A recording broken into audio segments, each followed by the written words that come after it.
Mulai saat ini, sudah tidak ada lagi hubungan darah antara kita. Mulai hari ini saya bukan ibu kamu dan kamu bukan anak saya. Dengan nada bergetar menahan tangis ibu mengatakan itu, kami semua yang ada di ruangan kaget dengan perkataan beliau, apalagi Mas Wira. Dia kembali lagi bersimpuh di kaki ibunya bahkan menciuminya. Sedangkan ibu, beliau hanya diam 1000 bahasa.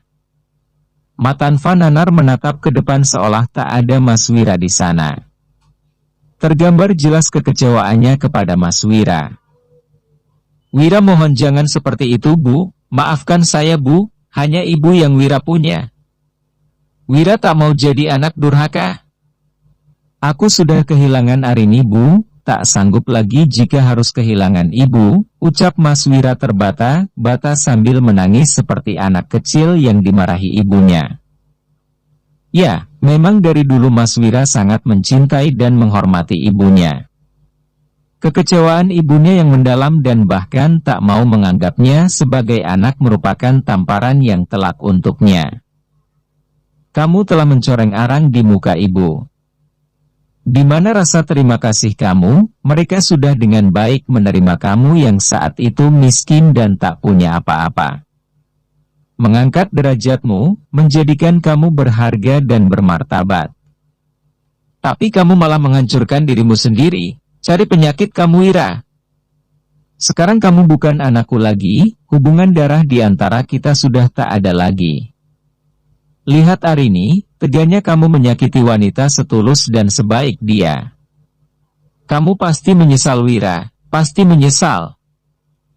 Aku melangkah mendekati ibu, mencoba menenangkannya. Tapi tiba-tiba Mas Wira meraih tanganku. Arini, maafkan aku Arini. Tolong bujuk ibu supaya mau memaafkanku. Aku sungguh menyesal Arini, sungguh. Kamu tenang dulu Mas, mungkin ibu masih marah. Berilah waktu ibu untuk berpikir. Tidak mudah bagi itu tiba-tiba menerima semua ini, jelasku pada Mas Wira. Sepertinya sikap Mas Wira kepadaku membuat Nia marah sehingga dia berucap dengan kasar. Sudah Mas bangun? Untuk apa kamu memohon? Kalau ibu tak mau memaafkan kamu ya sudah, mungkin dia tak mau kehilangan menantunya yang kaya, ucap Nia sembarangan. Bicara apa kamu Nia? Dan, pelak, Mas Wira tiba-tiba berdiri dan menampar Nia hingga dia memegangi pipinya yang memerah hingga membekas 5 jari. Ibu langsung menatap Nia, dan seketika air matanya meleleh. Aku tahu ucapan Nia sudah sangat keterlaluan bahkan merendahkan harga diri ibu. Tega kamu Mas, ucap Nia kemudian. Wanita seperti ini yang kamu pilih Wira, yang kamu mau untuk menggantikan Arini. Tak sopan, sikapnya sama sekali tak menggambarkan wanita yang beradab. Ingat Wira, sampai kapanpun aku tak sudi mengakuinya sebagai menantu. Nia yang mendengar semua itu langsung lari ke depan. Mungkin dia sudah tak nyaman dengan semua ini, belum lagi rasa sakit bekas tamparan yang Mas Wira berikan tadi. Dan aneh, Mas Wira sama sekali tak mengejar istri keduanya yang sedang hamil besar itu. Apa dia tak khawatir? Pergi kamu Wira. Pergi. Ibu sudah tak mau melihat mukamu lagi. Tapi ibu. Pergi.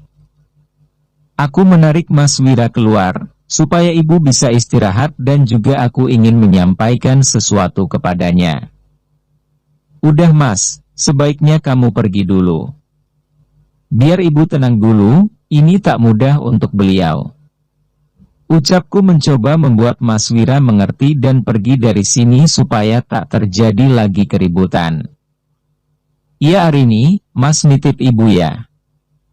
Sekali lagi maafkan Mas, Mas masih berharap kamu sudi memberikan kesempatan kedua untuk Mas. Maaf Mas, itu sudah tidak mungkin. Aku sudah mendaftarkan gugatan cerai kita ke pengadilan. Tinggal menunggu jadwal mediasi saja.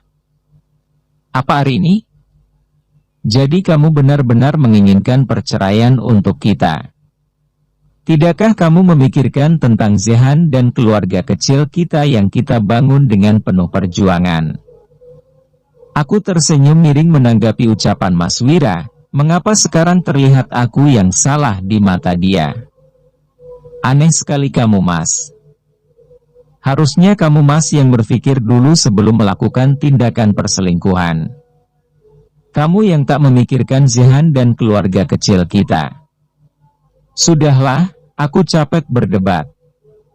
Aku masih berkabung, tolong kamu hargai itu.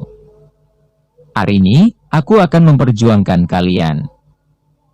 Terserah Mas, tapi gampang sekali buatku untuk membuat hakim memutuskan perceraian kita.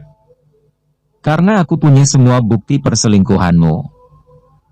Mas Wira diam 1000 bahasa seakan menyesali perbuatannya, tapi nasi sudah menjadi bubur Mas. Sekarang tak ada jalan lain selain kamu menikmati bubur yang telah kamu buat itu, bagaimanapun rasanya. Aku akan berjuang hari ini, lirihnya. Aku ingin bertemu Zehan, ucapnya lagi. Dia ada di depan bersama Afif yang sedang menenangkannya. Apa? Sama Afif? Aku tak sudi anakku dipegangnya. Kenapa? Kamu marah? Setidaknya Afif lebih peduli dengan dia daripada bapaknya yang hanya memikirkan anak perempuan dari rahim wanita lain. Ucapanku sukses membuatnya diam dan bingung harus berkata apa. Hari ini, jangan semakin menyudutkanku. Kemarahan ibu dan kamu sudah merupakan karma yang sangat menyakitkan. Bahkan aku sekarang putus asa, tak tahu harus bagaimana lagi. Itu urusanmu Mas, kamu sendiri yang menyebabkan semua ini. Aku melangkah pergi, tapi di pintu aku melihat Om Hendri berdiri di sana. Om Hendri, aku lama tak menemuinya. Beliau adalah pamanku, adik dari almarhum ayah. Om Hendri ada di luar pulau mengurusi bisnis tambang dan bisnis lainnya sehingga dia jarang sekali pulang. Hari ini? Om. Aku langsung lari membaur ke pelukan Om Hendri. Di sanalah aku mendapatkan ketenangan lagi bagaikan memeluk papa hingga aku tak kuasa melepaskan tangisku lagi di pelukannya.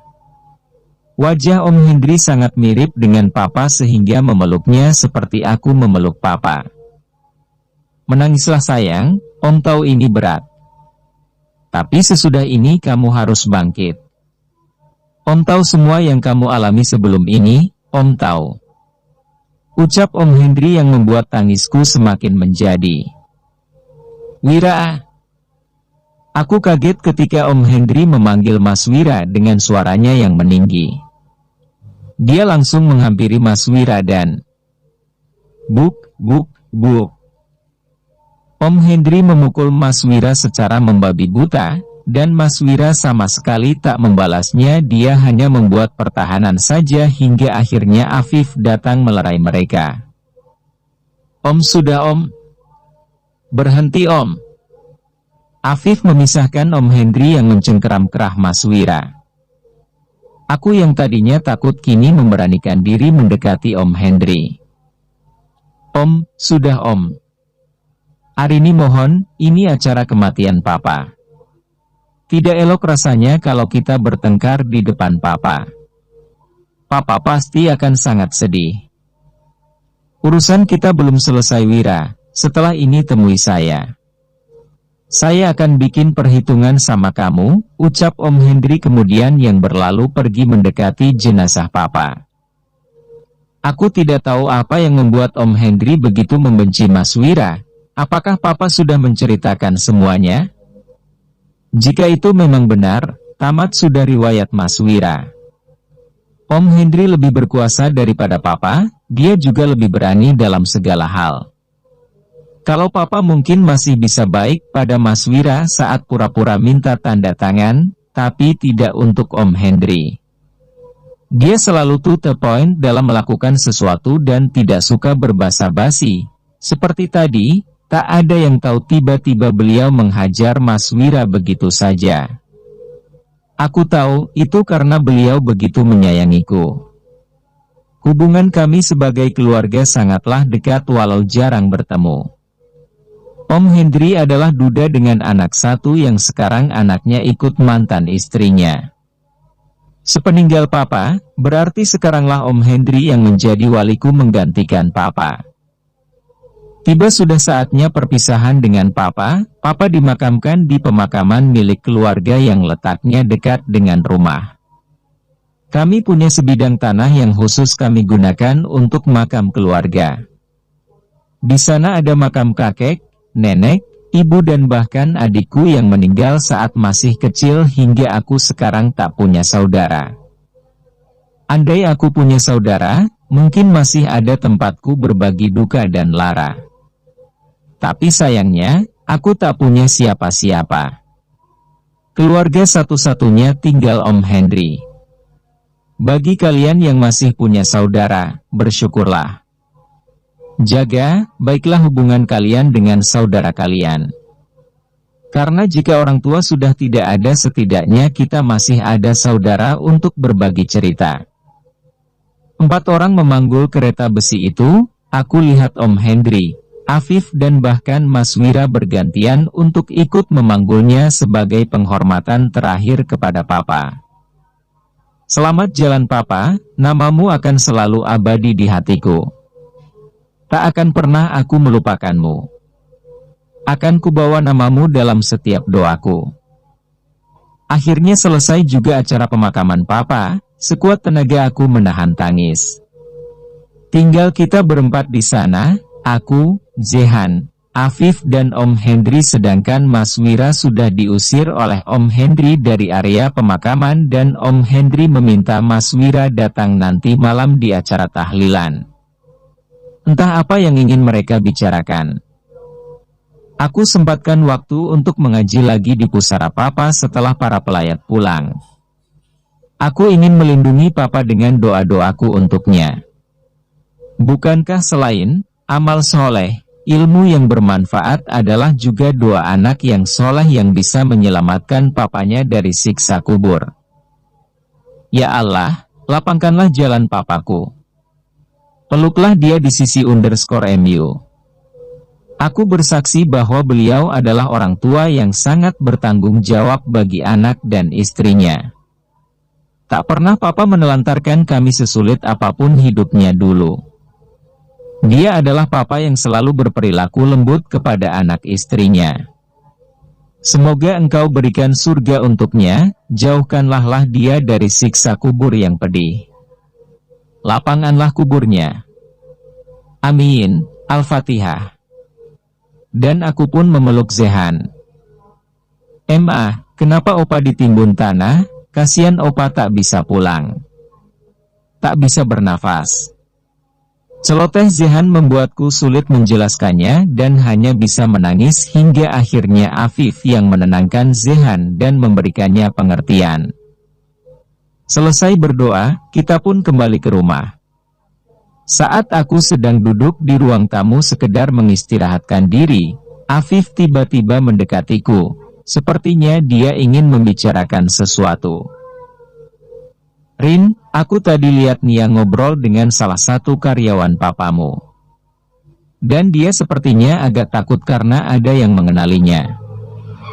Iya, lalu, aku tak terlalu bersemangat sejujurnya dengan cerita Afif karena bagiku itu bukan urusanku tapi urusan Mas Wira.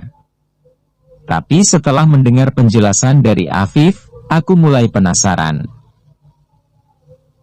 Setelah aku bertanya pada orang yang berbicara dengan Nia, ternyata dia bilang kalau Nia sudah bersuami saat menikah dengan Wira. Perkataan Afif membuatku terperanjat. Astaga, yang benar kamu, Fif. Entahlah, tapi itulah keterangan yang kudapatkan. Ya, aku sangat kaget akan perkataan Afif. Bagaimana mungkin ia nekat menikah siri dengan Mas Wira saat masih menjadi istri orang? Bersambung.